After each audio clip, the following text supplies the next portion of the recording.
محترم حضرات، معزز سامعین کرام، تقریباً 2 ہفتے پہلے آپ حضرات کے سامنے یہ بات آئی تھی کہ کچھ من گھڑت احادیث اور واقعات آپ صلی اللہ علیہ وسلم کی طرف منسوب کیے جاتے ہیں، ان کی کوئی اصل نہیں ہے۔ چند واقعات اور احادیث آپ کے سامنے آئی تھی، انہی میں سے چند کا ذکر کرنا آپ کے سامنے مقصود ہے۔ دیکھیے، اللہ تبارک و تعالی نے قرآن کریم کے اندر ارشاد فرمایا، یا ایھا الرسول بلغ ما انزل الیک من ربک، کہ اے رسول جو آپ کے رب کی طرف سے آپ کے اوپر نازل کیا گیا ہے وہ پہنچا دیجئے۔ تو تمام ایمان والوں پر یہ فرض ہے کہ اپنی طرف سے کمی زیادتی کیے بغیر جو علم اللہ تبارک و تعالیٰ کا، قرآن و سنت کا، آپ صلی اللہ علیہ وسلم سے ہم تک پہنچا ہے، اس کو بغیر کسی کمی زیادتی کے امت تک پہنچا دینا یہ ہر مسلمان پر فرض ہے۔ کمی زیادتی کرنا جائز نہیں ہے۔ آپ صلی اللہ علیہ وسلم نے فرمایا، من احدث فی امرنا ھذا ما لیس منہ فہو رد، جو اس دین کے اندر کوئی نئی بات پیدا کرے گا کسی بھی طریقے سے، چاہے کمی کر کے یا زیادتی کر کے، چاہے یہ کہے کہ دین میں ایسا نہیں ہے یا یہ کہے کہ دین میں ایسا ہے حالانکہ وہ دین میں نہیں ہے، تو آپ صلی اللہ علیہ وسلم فرماتے ہیں کہ اس کا یہ عمل مردود ہے، اس کو قبول نہیں کیا جائے گا۔ بہرحال ایک واقعہ آپ صلی اللہ علیہ وسلم کی طرف منسوب کیا جاتا ہے کلمے کی دعوت کی اہمیت کو بیان کرنے کے لیے، اور اس بات کی شدت اور برائی کو بیان کرنے کے لیے کہ اگر کوئی شخص کلمے کی دعوت پر نہ آئے تو اس کا عمل گویا کہ ابو جہل کے عمل جیسا ہے۔ واقعہ کیا ہے؟ واقعہ یہ بیان کیا جاتا ہے کہ ایک طوفانی رات میں آپ صلی اللہ علیہ وسلم ابو جہل کے گھر گئے۔ ابو جہل نے اپنی بیوی سے کہا کہ اگر کوئی ضرورت مند ہوگا تو میں اس کی ضرورت پوری کروں گا۔ جب دروازہ کھولا تو سامنے آپ صلی اللہ علیہ وسلم کو پایا۔ آپ صلی اللہ علیہ وسلم نے فرمایا کہ لا الہ الا اللہ کہہ لو، کامیاب ہو جاؤ گے۔ تو ابو جہل نے فوراً دروازہ بند کر دیا۔ تو یہ واقعہ بیان کیا جاتا ہے کلمے کی دعوت کی اہمیت اور اس کو قبول نہ کرنے کی برائی کو بیان کرنے کے لیے۔ تو اس واقعے کی کوئی حقیقت نہیں ہے، یہ من گھڑت اور جھوٹا واقعہ ہے، اس کو بیان کرنا گناہ ہے، ناجائز ہے، بیان نہیں کرنا چاہیے۔ کلمے کی دعوت کی اہمیت کے لیے اتنا ہی کافی ہے کہ اللہ تبارک و تعالی نے اپنے سب سے محبوب پیغمبر آپ صلی اللہ علیہ وسلم کو بھیجا، اور آپ صلی اللہ علیہ وسلم سے پہلے تقریباً 1,24,000 کم و بیش انبیاء کو بھیجا صرف کلمے کی دعوت کو لے کر کے، اور قرآن کریم کے اندر اللہ تبارک و تعالی نے اسی بات پر زور لگایا اور اسی بات کی بار بار تاکید کی کہ اللہ تبارک و تعالی کے علاوہ کسی کو اللہ کے ساتھ شریک نہ کرو۔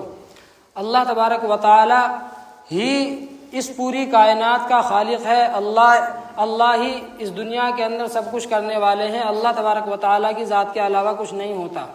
تو اس بات کی اہمیت کو بیان کرنے کے لیے جھوٹے واقعات اور جھوٹی احادیث کا سہارا لینا گناہ ہے۔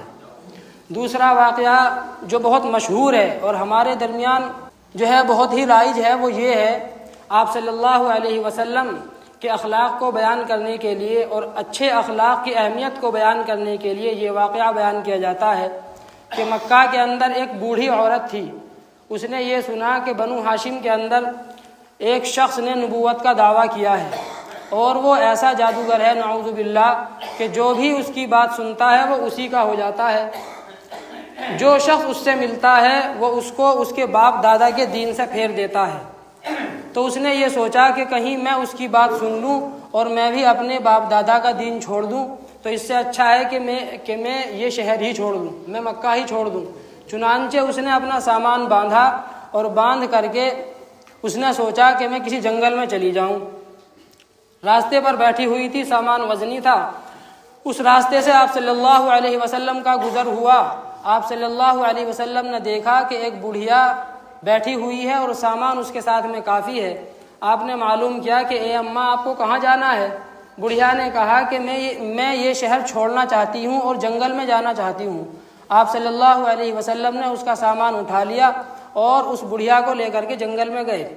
جب وہ بڑھیا جنگل میں پہنچی تو اس نے کہا کہ اس جگہ میرا سامان رکھ دو، اور بیٹا تم کو میری ایک یہ نصیحت ہے کہ مکہ کے اندر ایک شخص ہے، اس کا نام محمد ہے، اور تم اس کی بات مت سننا کبھی۔ اگر تم نے اس کی بات سن لی تو تم اپنے باپ دادا کا دین چھوڑ دو گے۔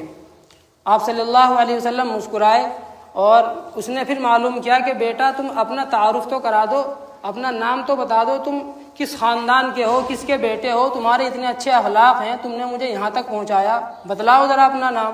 تو آپ نے فرمایا کہ میں ہی محمد ہوں۔ اس پر وہ بڑھیا ایمان لے آئی۔ تو یہ واقعہ پورا کا پورا جھوٹا ہے، یہ پورا کا پورا واقعہ جھوٹا ہے۔ اس کو بیان کرنا صرف اخلاق کی اہمیت کو بیان کرنے کے لیے اور اچھے اخلاق پر لوگوں کو ابھارنے کے لیے یہ جائز نہیں ہے۔ اس کے لیے اور بہت ساری احادیث اور خود قرآن کریم کے اندر اللہ تبارک و تعالیٰ نے فرمایا آپ صلی اللہ علیہ وسلم کے متعلق انک لعلی خلق عظیم، کہ آپ تو بلند اخلاق پر ہیں، آپ کے اخلاق تو بہت اونچے ہیں۔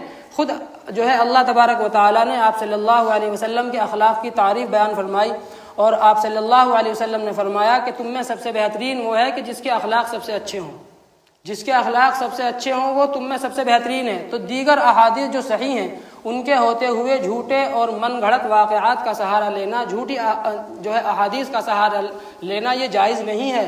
آپ صلی اللہ علیہ وسلم فرماتے ہیں من کذب علی متعمدا فلیتبوأ مقعدہ من النار، کہ جو میری طرف کسی جھوٹی بات کی نسبت کرے گا تو ایسے شخص کا ٹھکانہ جہنم ہے۔ دین جیسا ہے اس کو اسی حالت میں پہنچانا یہ فرض ہے۔ جھوٹی باتوں کا سہارا لینا صرف یہ سوچ کر کے کہ دین میں لوگ زیادہ سے زیادہ آئیں، لوگوں کے جذبات سے کھیلنا، یہ جائز نہیں ہے۔ جب کاروبار کے اندر جھوٹ بولنا اور جو ہے کسی قسم کی ملاوٹ کرنا یہ جائز نہیں ہے، تو دین کہ جس کے اوپر آخرت کا مدار ہے، جو آدمی دین پر عمل کرے گا وہ آخرت کے اندر کہاں جائے گا؟ جنت میں جائے گا۔ تو اس کو جو ہے ملاوٹ کے ساتھ دینا یہ کہاں جائز ہوگا؟ آپ صلی اللہ علیہ وسلم ایک مرتبہ بازار میں گئے اور آپ نے سوچا کہ میں دیکھوں کہ لوگ معاملہ کیسے کر رہے ہیں، خرید و فروخت کیسے کر رہے ہیں۔ آپ نے ایک ڈھیر دیکھا گیہوں کا، اس کے اندر اپنا ہاتھ ڈال دیا، جا کر کے دیکھا تو اندر سے بھیگا ہوا تھا۔ آپ صلی اللہ علیہ وسلم نے معلوم کیا کہ بھائی یہ ڈھیر اوپر سے سوکھا ہوا ہے، اندر سے بھیگا ہوا ہے، ایسا کیوں ہے؟ وہ کہنے لگے کہ اصل میں رات بارش ہو گئی تھی اور یہ بھیگ گیا تھا۔ آپ نے فرمایا کہ جو بھیگا ہوا ہے اس کو اوپر رہنا چاہیے تھا تاکہ وہ سوکھ جائے، لیکن تم نے الٹا کر رکھا ہے، سوکھا اوپر اور گیلا نیچے۔ پھر آپ نے فرمایا من غشنا فلیس منا، کہ جو ہم کو دھوکہ دے وہ ہم میں سے نہیں ہے، یعنی وہ پکا مومن نہیں ہے۔ تو جب دین کے معاملے میں دھوکہ دہی کرنا، جھوٹ بولنا، ملاوٹ کرنا، لوگوں کی آنکھوں میں دھول جھونکنا جائز نہیں ہے، تو دین کے معاملے میں یہ تمام کام کہاں سے جائز ہو سکتے ہیں؟ تو جو ہے دین کے معاملے میں بہت احتیاط کی ضرورت ہے۔ اسی طریقے سے ایک واقعہ یہ بیان کیا جاتا ہے سنت کی اہمیت کو بیان کرنے کے لیے کہ ایک مرتبہ آپ صلی اللہ علیہ وسلم نے لوگوں کو استنجے کا طریقہ بتایا۔ اور کیا طریقہ بتایا؟ آپ نے یہ بتایا کہ جب استنجا کیا کرو تو ایک تو جو اپنا دایاں ہاتھ ہے وہ اپنے سر پر رکھو اور بایاں ہاتھ پہلو پر رکھو، اس طریقے سے استنجا کیا کرو۔ ایک یہودی نے یہ سنت سن لی، آپ صلی اللہ علیہ وسلم کا یہ طریقہ سن لیا۔ جب وہ استنجا کرنے کے لیے بیٹھا تو اسی طریقے سے وہ استنجا کر رہا تھا۔ اس کے کسی دشمن نے اس کے گلے میں پھندا پھینکا تاکہ اس کا گلا گھٹ جائے اور وہ مر جائے، لیکن چونکہ اس کا ایک ہاتھ اس کے سر پر تھا، وہ سنت کے طریقے پر استنجا کر رہا تھا، تو اس نے فوراً اپنے ہاتھ سے وہ پھندا نکال دیا۔ تو یہ اہمیت بیان کی جاتی ہے کہ دیکھو ایک غیر آدمی نے، ایک غیر مسلم نے ایک سنت پر عمل کیا تو اس کی جان بچ گئی، بالکل جھوٹا واقعہ ہے۔ آپ صلی اللہ علیہ وسلم نے ایسا کوئی طریقہ بیان نہیں فرمایا۔ استنجا کرنے کا کوئی خاص طریقہ نہیں ہے، جس طریقے سے آدمی کو سہولت ہو اس طریقے سے بیٹھ کر کے استنجا کرے۔ ہاں آپ صلی اللہ علیہ وسلم نے یہ بیان فرمایا ہے کہ استنجا کرتے ہوئے اس بات کا خیال رکھو کہ تمہاری پیٹھ یا تمہارا منہ خانہ کعبہ کی طرف نہ ہو، قبلے کی طرف تمہارا نہ تو پیٹھ ہو نہ تمہارا منہ ہو، لیکن بیٹھنا کیسے ہے اس کا کوئی طریقہ آپ نے بیان نہیں فرمایا۔ تو آپ صلی اللہ علیہ وسلم کی طرف جھوٹی نسبت کرنا کہ آپ نے یہ طریقہ بیان فرمایا اور پھر جو ہے یہ پورا واقعہ بیان کرنا یہ ناجائز ہے، جھوٹا واقعہ ہے، من گھڑت ہے، نہیں بیان کرنا چاہیے، سخت وعید ہے۔